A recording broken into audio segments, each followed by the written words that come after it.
quick brief background on myself. So I'm originally from Central Massachusetts. Came out here to the western part of the state to go to college at American International College, where I graduated there in 2011. After that, I went on to go and work for a. Can everybody hear me? Someone just said I can't hear me. They can't hear me. Jennifer, can you hear me? Yes, I can. Okay. Someone just said in the chat they couldn't hear me. After I graduated, I went and worked for a resort company where I headed up their marketing department. I was a marketing manager there for the New England region. I managed about 60 employees all around New England for that resort company. After that time, I actually got asked to come back to the college I went to help run the development office, where I was the director of development at American International College for 5 years. In that role, I went around the country raising money and awareness and funds for the college and students and programs at the institution. After about 5 years there, I got actually recruited away again to go and work for MassLive, where I've been for the last 5 years. At MassLive, I help run their marketing and advertising department, working with clients all around the region and nationally to help promote their businesses, whether it be on or MassLive or off.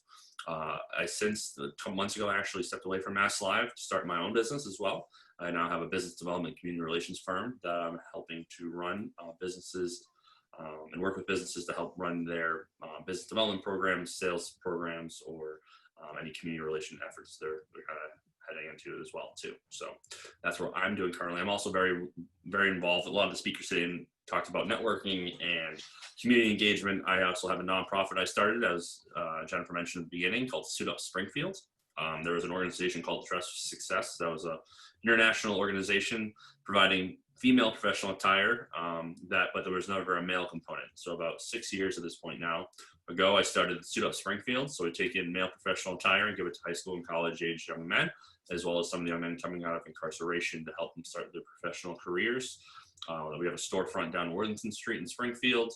We've been able to serve close to 4,000 young men around the greater Springfield and Western Massachusetts area over the last 6 years. So it's been pretty crazy whirlwind there.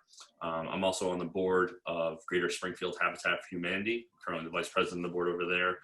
We build simple, decent, affordable housing in Western Mass for a number of different families in the area. Also do some work with Square One in Springfield as well too. So that is about it for me. So Justin, what kind of challenges have you faced? Oh, here we go. Here are the questions. I love it, Jennifer. On the spot. I love it. So challenges I've kind of faced throughout my professional career have been finding out ways in which I can utilize a diverse set of skills that I have to really focus on something I enjoy doing.